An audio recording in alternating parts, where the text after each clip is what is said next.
আমরা মনু মিয়া নামে একজন ভাইকে চিনি। বয়সের দিক থেকে অনেক প্রবীণ মানুষ, জীর্ণ শীর্ণ অসুস্থ হয়ে তিনি হসপিটালে ভর্তি আছেন। আমি আমার মসজিদের, বিশেষ করে আমার মিডিয়া কর্মীদেরকে নিয়ে এই লোকটার পাশে আমি নিজে দাঁড়াতে চাই। এবং যারাই এই ভিডিও দেখবেন, আপনাদের কারো কাছে যোগাযোগের কোনো নাম্বার থাকলে এটা দিলে ইনশাল্লাহ আমরা যোগাযোগ করব। আমি আমার মসজিদে বসে মনু মিয়ার প্রশংসায় একদিন কথা বলতে গিয়ে বলেছিলাম, পর উপকারী মানুষটি ৩,০০০-এর অধিক কবর নিজে খনন করেছেন, একটি টাকা নেননি। অথচ ওনার বাড়িঘরটা খুবই জীর্ণ শীর্ণ, অভাবী মানুষ। কিন্তু ওনার কাছে প্রশ্ন করা হয়েছে, আপনি কেন কবর খনন করেন? উনি বলেছেন, সওয়াবের জন্যে। মানুষের শেষ বাড়িটা আমি সুন্দর করে বাড়িয়ে দিই, মানুষের শেষ বাড়িটা আমি সুন্দর করে তৈরি করে দিই, বানিয়ে দিই, শুধু একটু সওয়াবের আশায়। ৩,০০০-এর অধিক কবর তিনি এই পর্যন্ত খনন করেছেন, মানুষের জন্য শেষ ঠিকানা তৈরি করে দিয়েছেন। এই মানুষটা যখন হসপিটালের বেডে চিকিৎসারত খুবই অসুস্থ অবস্থায় আছে, ঠিক তখনই আমরা কতটা দুষ্কৃতিকারী হতে পারি, যেই ঘোড়াটায় করে তিনি মানুষের কবরগুলো খুঁড়তে যেতেন, সেই ঘোড়াটাকে দুর্বৃত্তরা ছুরি দিয়ে আঘাত করে মেরে ফেলেছে। আমি বলবো অনতি বিলম্বে প্রশাসনিকভাবে এটা শাস্তি হওয়া দরকার। যে বা যারা পর উপকারী মানুষের এত বড় ক্ষতি করেছে, আমরা আমাদের তরফ থেকে একটা ঘোড়া তাকে কিনে দিতে চাই, এবং সর্বোচ্চ সুন্দর একটি ঘোড়া তাকে কিনে দিতে চাই। এই দায়িত্বটা অন্তত আমরা নিতে চাই। তার যিনি ভালোবেসে এই কবরগুলো খনন করেছেন, তার পাশে অন্তত এই বাহনটা দিয়ে আমরা দাঁড়াতে চাই।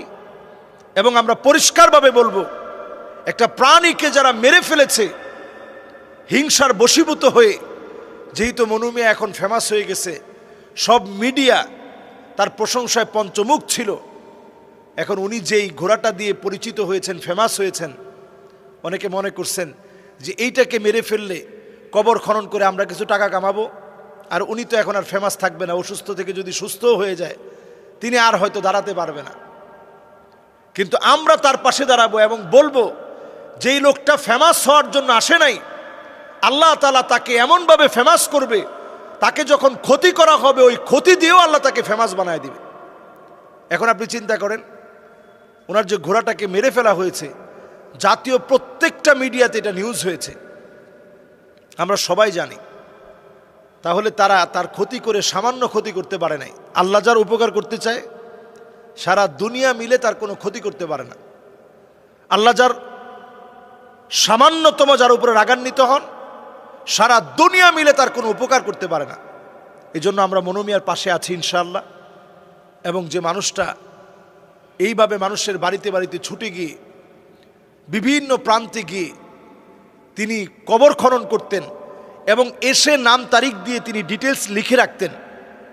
প্রত্যেক বছরের ওই দিনে তিনি তার সন্তানদেরকে ফোন দিয়ে স্মরণ করায় দিতেন যে আপনার আব্বা কিন্তু এই দিনে মারা গিয়েছিল, আমি কিন্তু আপনার আব্বার কবরটা খনন করেছি। তিনি এইভাবে স্মরণ করিয়ে দিতেন। এমন পরোপকারী মানুষ, আসলে যে মানুষ মানুষের কল্যাণে কাজে রাখে, যে মানুষ মানুষের কল্যাণে কাজে লাগে, এমন পর উপকারী মানুষ বর্তমান সময়ে খুঁজে পাওয়া যায় না। আল্লাহ তাআলা তাকে সুস্থতা দান করুক, এবং আমরা ইনশাআল্লাহ তার সাথে দেখা করতে চাই। আপনারা যারা দেখছেন, নাম্বার দিয়ে অবশ্যই আপনারা সহযোগিতা করবেন।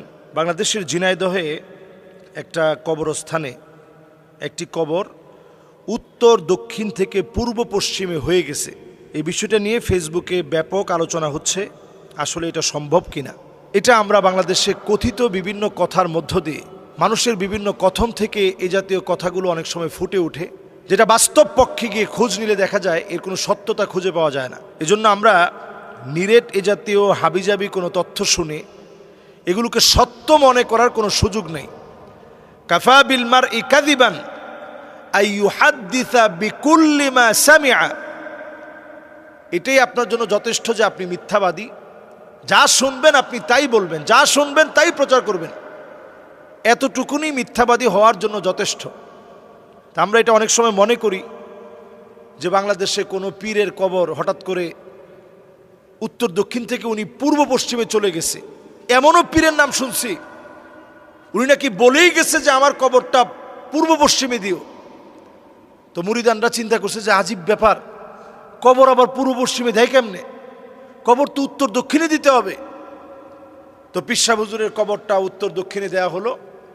মানুষ ঘুমের থেকে উঠে দেখে পীর সাহেব হুজুরের কবর পূর্ব পশ্চিমে চলে গেছে। তো ঝিনাইদহের কবরের বিষয়ে ওইরকম বাস্তব কোনো তথ্য কেউ স্বচক্ষে দেখছে এরকম কোনো প্রমাণ নেই। এগুলো অনেক সময় মানুষের একটা আকর্ষণ অর্জন করার লক্ষ্যে এই জাতীয় কর্মকাণ্ড তারা নিজেরা ঘটাতে পারে। গটিয়ে বিশাল ধরেন 10-20 বছর তারা এই সময়টাকে 40 বছর তারা ধরেন এটাকে পুঁজি হিসাবে কাজে লাগালো যে 40 বছর পরে আমার পীরের কারামতি প্রকাশ করতে হবে।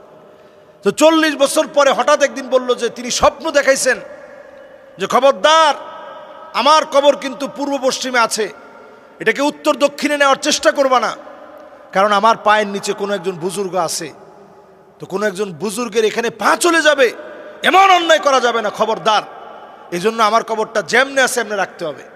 এই ধরনের ডাহা অযৌক্তিক কথা বলে নানাভাবে মানুষের অনেক সময় ইন্টেনশন আশা করে অনেকে। এই ব্যাপারে সতর্ক থাকা এটা আমাদের ইমানই দায়িত্ব।